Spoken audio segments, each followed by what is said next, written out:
Hello everyone. आज की इस वीडियो में हम लोग देखने जा रहे हैं 10वीं कक्षा में सामाजिक विज्ञान का सेंट्रल एग्जाम पेपर का सॉल्यूशन, जिसमें है पूरे 1 से लेकर 80 तक के ऑब्जेक्टिव क्वेश्चन। यदि आपका एग्जाम हो चुका है तो वीडियो को शुरू से अंत तक देखकर आप अपना आंसर की को मिला सकते हैं। यदि आपका एग्जाम अभी बाकी है तो 1 से लेकर 80 तक के तमाम क्वेश्चनों को याद कर लीजिए। सेम टू सेम यही क्वेश्चन आपके भी सेंटर के सामाजिक विज्ञान में पूछा जाने वाला है। तो चलिए फ्रेंड्स, बिना समय गवाए पहला क्वेश्चन का आंसर की देख लेते हैं। पहला सवाल है, पूछा जाएगा कि रूस की बोल्शेविक क्रांति का नेतृत्व किसने किया था। दोस्तों, क्वेश्चन का सही जवाब ऑप्शन सी हो जाएगा, यानी रूस में बोल्शेविक क्रांति का जो नेतृत्व किया था वो लेनिन ने किया था। उसके बाद में अगला सवाल उसमें 2 में पूछा गया था कि बोल्शेविक क्रांति कब हुई थी। क्वेश्चन का सही जवाब ऑप्शन सी हो जाएगा, रूस में बोल्शेविक क्रांति नवंबर 1917 ईस्वी में हुई थी। उसके बाद में अगला सवाल है उसमें 3 में कि साइमन आयोग किस वर्ष भारत आया था। इसी को दूसरे शब्दों में कहा जाता है कि साइमन कमीशन कब भारत आया था, तो ये 1928 ईस्वी में आया था, जो कि ऑप्शन डी में है। अतः क्वेश्चन का सही जवाब ऑप्शन डी हो जाएगा। उसके बाद में क्वेश्चन 4 कहता है कि हिंद चीन पहुंचने वाले प्रथम व्यापारी कौन थे। दोस्तों याद रखिएगा, हिंद चीन पहुंचने वाले प्रथम व्यापारी पुर्तगाली थे, जैसे वास्को डी गामा। अतः क्वेश्चन का सही जवाब ऑप्शन सी हो जाएगा। यदि आपको वीडियो पसंद आ रहा हो तो वीडियो को लाइक करने के साथ चैनल पे नए होंगे तो चैनल को जरूर सब्सक्राइब कर लीजिएगा, ताकि आगे आने वाली आंसर की का वीडियो आप सभी को देखने को मिल सके। और एग्जाम से पहले सभी विषयों का क्वेश्चन पेपर जैसे आउट हो रहा है, हम आप सभी को उसका वीडियो प्रोवाइड कर रहे हैं। तो यार जल्दी से वीडियो को लाइक कर लीजिए, साथ ही अपने दोस्तों के साथ शेयर कर दीजिए, ताकि आपके दोस्त भी इस वीडियो के माध्यम से ज़्यादा फ़ायदा उठा सकें। उसके बाद में अगला सवाल यहाँ पे क्वेश्चन 5 को देखिए कि जनसंख्या का घनत्व सबसे अधिक कहाँ पे होता है। तो दोस्तों, जनसंख्या का जो घनत्व है वो सबसे ज़्यादा महानगर में होता है। तो क्वेश्चन का सही जवाब ऑप्शन डी हो जाएगा। उसके बाद में क्वेश्चन 6 में पूछा गया था कि कार्ल मार्क्स का जन्म कहाँ हुआ था। याद रखिएगा, कार्ल मार्क्स का जो जन्म है वो जर्मनी प्रांत के मेघवा नामक शहर में हुआ था। अतः क्वेश्चन का सही जवाब ऑप्शन बी हो जाएगा, जर्मनी। उसके बाद में कि Visvesvaraya iron and steel company कहाँ पे स्थित है। दोस्तों याद रखिएगा, Visvesvaraya iron and steel company Bhadravati में स्थित है, जो कि ऑप्शन बी में है। अतः क्वेश्चन का सही जवाब भद्रावती हो जाएगा। उसके बाद में है कि अप्रैल थीसिस किसने दिया था। तो दोस्तों, लेनिन के द्वारा ही अप्रैल थीसिस को तैयार किया गया था। तो क्वेश्चन का सही जवाब ऑप्शन सी हो जाएगा। उसके बाद में अगला सवाल क्वेश्चन 9 में पूछा गया था कि लखनऊ समझौता किस वर्ष हुआ था। तो दोस्तों 1916 ईस्वी में ही लखनऊ समझौता हुआ था। एक और सवाल पूछा जाता है पुना समझौता कब हुआ था। तो पुना समझौता सन 1932 ईस्वी में पुना समझौता हुआ था, और लखनऊ समझौता 1916 में हुआ था। सन 1920 ईस्वी में खिलाफत आंदोलन के साथ साथ असहयोग आंदोलन भी हुआ था, और सन 1922 ईस्वी में चौरा चौरी कांड हुआ था। इसके बाद में अगला सवाल पूछा गया था कि भारतीय राष्ट्रीय कांग्रेस के पहले अध्यक्ष कौन थे। याद रखिएगा, उमेश चंद्र बनर्जी जो थे वो भारतीय राष्ट्रीय कांग्रेस के प्रथम अध्यक्ष थे। इससे मैट्रिक के एग्जाम पेपर में 3 सवाल पूछे जाते हैं कि भारतीय राष्ट्रीय कांग्रेस की स्थापना कब की गई थी। तो 1885 ईस्वी में किसने किया था। तो A.O. ह्यूम ने किया था। पहले अध्यक्ष कौन थे, तो उमेश चंद्र बनर्जी, और प्रथम महिला अध्यक्ष कौन थी, तो एनी बेसेंट। उसके बाद में है कि विश्व व्यापार संगठन की स्थापना किस वर्ष की गई थी। तो दोस्तों याद रखिएगा, विश्व व्यापार संगठन की जो स्थापना है ना, ये सन 1995 ईस्वी में की गई थी। अतः क्वेश्चन का सही जवाब ऑप्शन डी हो जाएगा, 1995। उसके बाद में क्वेश्चन 12 कहता है निम्नलिखित में से किस देश में मिश्रित अर्थव्यवस्था है। बहुत ही खुशखबरी की बात है कि भारत ही हमारा एक ऐसा देश है जहाँ पे मिश्रित अर्थव्यवस्था विद्यमान है। तो क्वेश्चन का सही जवाब ऑप्शन सी हो जाएगा। और इसके बाद में क्वेश्चन 13 कहता है कि सेवा क्षेत्र में कौन सी क्रियाएं शामिल होती है। तो यहाँ पे क्वेश्चन 13 का सही जवाब ऑप्शन सी हो जाएगा। सेवा क्षेत्र में यातायात, संचार एवं बैंकिंग, ये तमाम के तमाम सभी क्रियाएं शामिल होती है, जो कि ऑप्शन सी में है। अतः क्वेश्चन का सही जवाब ऑप्शन सी हो जाएगा। उसके बाद में क्वेश्चन 14 कहता है राष्ट्रीय आय की गणना किस विधि द्वारा की जाती है।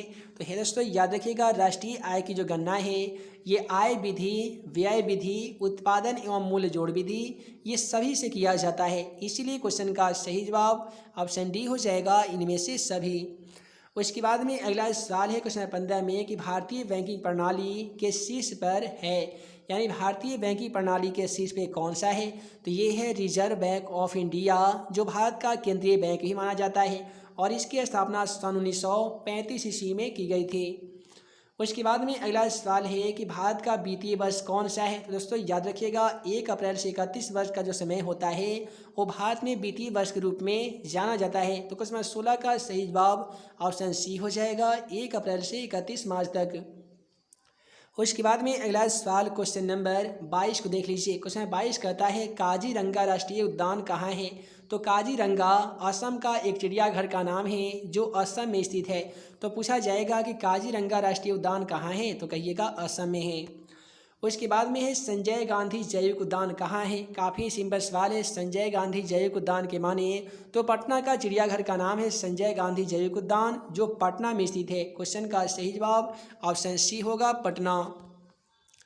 उसके बाद में क्वेश्चन 24 कहता है ऊर्जा का गैर पारंपरिक स्रोत कौन सा होता है? याद रखिएगा ऊर्जा का गैर पारंपरिक, देखिए ऊर्जा के 2 स्रोत होते हैं, एक होते हैं पारंपरिक स्रोत तो दूसरा होते हैं गैर पारंपरिक स्रोत। अब यहाँ पे सौर ऊर्जा, ज्वारीय ऊर्जा, पवन ऊर्जा, विद्युत ऊर्जा, ये सभी के सभी गैर पारंपरिक स्रोत होते हैं। कोयला, गैस, पेट्रोलियम ये पारंपरिक स्रोत होते हैं। तो यहाँ पे गैर पारंपरिक स्रोतों की बात किया जाएगा तो क्वेश्चन का सही जवाब ऑप्शन डी हो जाएगा, सौर ऊर्जा। उसके बाद में क्वेश्चन 25 से पूछा गया था कि देश के बांधों को किसने भारत का मंदिर कहा था? ये दोस्तों याद रखिएगा देश के बांधों को पंडित जवाहरलाल नेहरू ने भारत का मंदिर कहा था। तो क्वेश्चन का सही जवाब ऑप्शन सी हो जाएगा, JL नेहरू यानी जवाहरलाल नेहरू। उसके बाद में है कि काली मृदा का दूसरा नाम क्या होता है? तो दोस्तों याद रखिएगा काली मृदा अर्थात काली मिट्टी का दूसरा नाम रेगुर मृदा यानी रेगुर मिट्टी होती है। इसी का दूसरा नाम लेटराइट मिट्टी भी कहा जाता है। तो यहाँ पे क्वेश्चन 26 का सही जवाब ऑप्शन बी हो जाएगा। उसके बाद में क्वेश्चन 27 कहता है कि सुनामी का मुख्य कारण क्या है? तो दोस्तों सुनामी का जो मेन रीजन होता है वो समुद्र में भूकंप आना होता है, जो कि ऑप्शन ए में है। अतः क्वेश्चन नंबर 27 का सही जवाब ऑप्शन ए हो जाएगा। उसके बाद में आइए अगला सवाल क्वेश्चन 28 को देखते हैं कि पृथ्वी की सतह पर पहुंचने वाली सर्वप्रथम भूकंपीय तरंग कौन सा होता है? तो जब भी पृथ्वी में कंपन होता है अर्थात भूकंप आता है तो सबसे पहले पृथ्वी पर पी तरंग पहुंचता है, जो कि ऑप्शन ए में है। अतः क्वेश्चन का सही जवाब ऑप्शन ए हो जाएगा।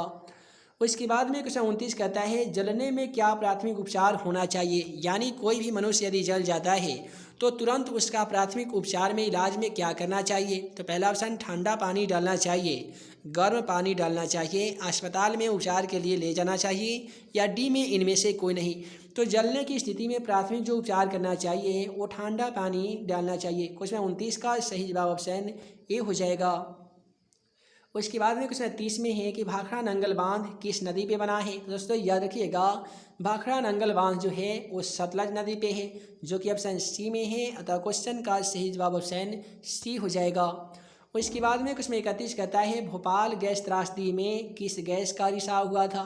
दोस्तों भोपाल में बहुत ही बड़ी एक गैस त्रासदी हुई थी जिसमें मिथाइल आइसोसाइनाइड गैस का रिसाव हुआ था, जो कि ऑप्शन सी में है। अतः क्वेश्चन का सही जवाब ऑप्शन सी हो जाएगा। उसके बाद में अगला सवाल यहाँ पे देखिए क्वेश्चन 32 कहता है कि राउरकेला इस्पात संयंत्र कहाँ है? तो यहाँ पे क्वेश्चन 32 का सही जवाब क्या होना चाहिए? तो उड़ीसा होना चाहिए, यानी राउरकेला लौह इस्पात संयंत्र उड़ीसा राज्य में स्थित है। उसके बाद में पहला अंतर्राष्ट्रीय पृथ्वी सम्मेलन कहाँ पे हुआ था?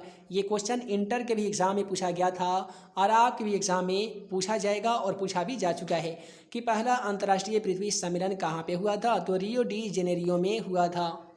उसके बाद में अगला सवाल है कि कपास के लिए उपयुक्त मिट्टी कौन सी होती है? तो दोस्तों कपास की फसल उगाने के लिए सबसे उपयुक्त मिट्टी जो होती है वो काली मिट्टी होती है, लेकिन ऑप्शन में देखिएगा तो काली मिट्टी कहीं नहीं दिया गया है, लेकिन ऑप्शन ए में रेगुर मिट्टी दिया गया है जो काली मिट्टी का दूसरा नाम होता है। तो क्वेश्चन का सही जवाब ऑप्शन ए हो जाएगा, रेगुर मृदा। उसके बाद में है कौन प्राकृतिक आपदा विस्तृत क्षेत्र को प्रभावित करती है? तो प्राकृतिक आपदा जो है वो कौन ऐसा आपदा है जो विस्तृत क्षेत्र को प्रभावित करती है? तो यहाँ पे भूकंप, बाढ़, सूखा तो नहीं होगा। ऑप्शन डी में दिया गया ओजोन परत के क्षरण। तो क्वेश्चन का सही जवाब ऑप्शन डी होगा, ओजोन परत के क्षरण। उसके बाद में है कि विश्व में सबसे बड़ा प्रजातंत्र देश कौन सा है। बहुत ही सिंपल क्वेश्चन है, विश्व में कौन ऐसा देश है जहाँ पे सबसे बड़ा प्रजातंत्र विद्यमान है, तो उस देश का नाम है भारत। यानी क्वेश्चन का सही जवाब ऑप्शन ए हो जाएगा। उसके बाद में क्वेश्चन 37 को देखिए कि हाल ही में कौन सा भारतीय राज्य 2 केंद्र शासित प्रदेशों में बदल गया है। तो यहाँ पे क्वेश्चन 37 का सही जवाब क्या हो जाएगा। उम्मीद है आप सभी को मालूम होगा कि जम्मू कश्मीर हो जाएगा। आर्टिकल 371 यानी 371 हटने पर जम्मू कश्मीर को जो विशेष राज्य का दर्जा प्राप्त था वह दर्जा जम्मू कश्मीर वालों से छीन लिया गया है और यह केंद्र शासित प्रदेशों में शामिल कर दिया गया है। पहले सवाल आप पढ़ते थे ना कि भारत के कौन ऐसा राज्य है जिसे विशेष राज्य का दर्जा प्राप्त है, तो जम्मू कश्मीर होता था। लेकिन हाल ही में जम्मू कश्मीर एक ऐसा भारतीय राज्य है जो 2 केंद्र शासित प्रदेशों में बदल दिया गया है। उसके बाद में पंचायती राज का उच्चतम स्रोत क्या होता है। देखिए पंचायत में जो सबसे निम्न सबसे कमतर स्रोत होता है वो ग्राम पंचायत का होता है, उससे बड़ा पंचायत समिति होता है और सबसे बड़ा जिला परिषद होता है। तो बोला जाएगा पंचायत राज में या पंचायती राज में उच्चतम स्तर किसका है, तो जिला परिषद का, और निम्नतम स्तर किसका है, तो ग्राम पंचायत का। उसके बाद में अगला सवाल क्वेश्चन 39 को देखिए कि निम्नलिखित में से कौन संघ राज की विशेषता नहीं है।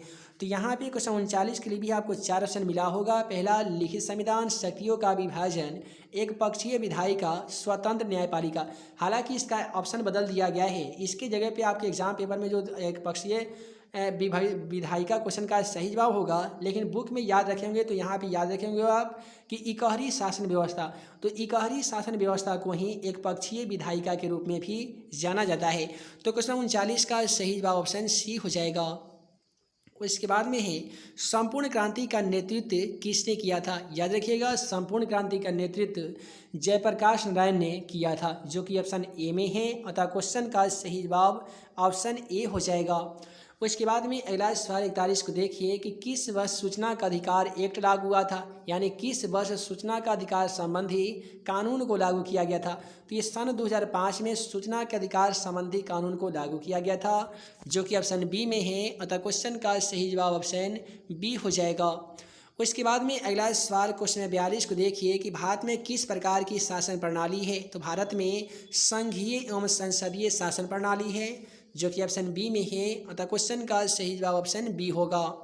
उसके बाद में कि क्षेत्रवाद की भावना का एक कुपरिणाम क्या है। तो दोस्तों याद रखिएगा क्षेत्रवाद की भावना का एक कुपरिणाम अलगाववाद है, जो कि ऑप्शन डी में है, अतः क्वेश्चन का सही जवाब ऑप्शन डी हो जाएगा। उसके बाद में क्वेश्चन 44 कहता है कि महेंद्र सिंह टिकैत के नेतृत्व में भारत में किस आंदोलन को चलाया गया था। तो दोस्तों महेंद्र सिंह टिकैत के नेतृत्व में भारत में भारतीय किसान यूनियन का आंदोलन चलाया गया था। इसी सवाल को आप एग्जाम पेपर में इस प्रकार से भी आपको देखने को मिल सकता है कि भारतीय किसान यूनियन के नेतृत्व किसने किया था, या भारतीय किसान यूनियन के नेता कौन थे, तो महेंद्र सिंह टिकैत। और अभी किसान आंदोलन जो चल रहा है राकेश टिकैत, और इन्हीं के दादाजी का नाम था महेंद्र सिंह टिकैत। तो क्वेश्चन का सही जवाब ऑप्शन ए हो जाएगा। उसके बाद में क्वेश्चन 45 को देखिए कि निम्नलिखित में भारत का सबसे पुराना राजनीतिक दल कौन सा है। तो भारत में जो सबसे पुराना राजनीतिक दल है वो 2885 ईस्वी में जिसका स्थापना हुआ था, किसका, तो भारतीय राष्ट्रीय कांग्रेस का। तो क्वेश्चन का सही जवाब ऑप्शन डी हो जाएगा, भारतीय राष्ट्रीय कांग्रेस। उसके बाद में क्वेश्चन 46 कहता है विविधताओं के बीच में सामंजस्य की स्थापना की सर्वाधिक क्षमता किस शासन प्रणाली में होती है। तो यहाँ पे जो क्वेश्चन 46 का सही जवाब हो जाएगा ना, वो ऑप्शन सी होगा, ये लोकतंत्र शासन व्यवस्था में होती है, यानी ऑप्शन सी इस क्वेश्चन का सही जवाब हो जाएगा। क्वेश्चन 47 को देखिए कि भारत में हुए 1977 के आम चुनाव में किस पार्टी को बहुमत मिला था। तो भारत में जो सबसे पहला जो चुनाव हुआ था सन 1952 ईस्वी में, तो 1952 में हालांकि भारतीय जनता पार्टी की नहीं बल्कि भारतीय राष्ट्रीय कांग्रेस की सरकार बनी थी। और उसके बाद में जो 1977 में जो चुनाव हुआ था, 1977 के पहले सभी के सभी कांग्रेस पार्टी देश को चला रही थी, लेकिन 1977 में जनता पार्टी की सरकार बनी थी। इस समय प्रधानमंत्री भारत के कौन हुआ करते थे, तो मोरारजी देसाई भारत के प्रधानमंत्री हुआ करते थे। तो बोला गया कि 1977 के आम चुनाव में किस पार्टी को बहुमत मिला था, तो जनता पार्टी को बहुमत मिला था। उसके बाद में सूचना का अधिकार आंदोलन किस राज्य से शुरू हुआ था। याद रखिएगा सूचना का अधिकार आंदोलन बिहार नहीं बल्कि राजस्थान राज्य से शुरू हुआ था, जो कि ऑप्शन ए में है, अतः क्वेश्चन का सही जवाब ऑप्शन ए हो जाएगा। अगला सवाल यहाँ पे देख लीजिए। हालांकि मेरे पास सभी क्वेश्चन अवेलेबल नहीं है अभी तक। यहाँ पे क्वेश्चन में 1 से लेकर 48 तक के सभी क्वेश्चन अवेलेबल था, उसका आंसर हम आप सभी को बता चुके हैं। अब आइए क्वेश्चन 69 का आंसर देखते हैं कि ग्रीन बुक में शामिल किया गया है। तो ये दोस्तों ग्रीन बुक में किसे शामिल किया गया है? तो असाधारण पौधों की सूची को शामिल किया गया है। तो क्वेश्चन का सही जवाब ऑप्शन ए हो जाएगा। उसके बाद में है कि गिर राष्ट्रीय उद्यान कहाँ स्थित है? काफ़ी सिंपल सवाल है। ग्रीन राष्ट्रीय जो उद्यान है ये गुजरात में स्थित है। गिर राष्ट्रीय उद्यान कहाँ है? तो गुजरात के प्रसिद्ध चिड़ियाघर का नाम ही है गिर राष्ट्रीय उद्यान, जो कि गुजरात राज्य में स्थित है। उसके बाद में क्वेश्चन 76 को देखिए कि निम्नलिखित में से कौन सा आपदा मानव जनित आपदा है? तो मानव जनित आपदा किसे कहते हैं? तो वैसी आपदा जो मनुष्य के द्वारा घटित होती है, जिसके फलस्वरूप जान माल के पास क्षति होती है, कई लोग बेघर हो जाते हैं और कई लोग काल के गाल में समा जाते हैं। तो ऐसे तमाम आपदाओं को मानव जनित आपदा कहा जाता है। जैसे आतंकवाद हो गया, आतंकवाद एक मानव जनित आपदा है। वहीं पे बाढ़, भूकंप, सुनामी ये प्राकृतिक आपदा है। उसके बाद में है लेनिन की मृत्यु कब हुई थी? तो यहाँ पे हम लोग जानने जा रहे हैं कि लेनिन की मृत्यु कब हुई थी। याद रखिएगा सन 1921 ईस्वी में लेनिन ने नई आर्थिक नीति को अपनाया था। 1922 में चौरा चौरी कांड हो गया था और सन 1924 ईस्वी की बात है जब लेनिन की मृत्यु हो गई थी। उसके बाद में 78 को देखिए निम्नलिखित में से कौन सा सामाजिक संरचना का अंग है? तो यहाँ पे क्वेश्चन 78 का जो सही जवाब हो जाएगा वो शिक्षा, स्वास्थ्य सेवाएं, नागरिक सेवाएं। अतः क्वेश्चन का सही जवाब ऑप्शन डी होगा। निम्नलिखित में सामाजिक संरचना का मुख्य अंग क्या है? तो इनमें से सभी है। इस प्रकार से आज की इस वीडियो में हम आप सभी को बता चुके हैं सोशल साइंस के सेंटअप के एग्जाम पेपर में पूछे गए तमाम ऑब्जेक्टिव क्वेश्चनों का सॉल्यूशन। उम्मीद है आज का यह वीडियो आप सभी को पसंद आया हो तो वीडियो को लाइक करें, अपने दोस्तों के साथ शेयर करें। ऐसे ही नए नए वीडियो पाने के लिए आप हमारे YouTube channel math and magic tips को सब्सक्राइब करना बिल्कुल ना भूलिएगा। आगे आने वाली सब्जेक्ट का यदि आप आंसर की डाउनलोड करना चाहते हैं तो डिस्क्रिप्शन बॉक्स में वेबसाइट का लिंक दे दिए हैं। उस वेबसाइट के माध्यम से जाकर सभी के सभी विषय का आंसर की आसानी तरीके से आप सभी डाउनलोड कर सकेंगे। साथ ही आगे आने वाली वीडियो पाने के लिए चैनल पे नए होंगे तो चैनल को सब्सक्राइब करने के साथ घंटे के आइकन को जरूर दबाइएगा ताकि हर वीडियो का नोटिफिकेशन आप सभी को मिल सके और आप हमारे द्वारा बनाए गए तमाम वीडियो को सबसे पहले आप सभी देख सकें। तो फिलहाल आज की इस वीडियो में इतना ही। हम जल्द मिलेंगे अगले वीडियो में नए वीवीआई क्वेश्चन के साथ। तब तक के लिए आप तमाम छात्र एवं छात्राओं को वीडियो देखने के लिए बहुत बहुत धन्यवाद।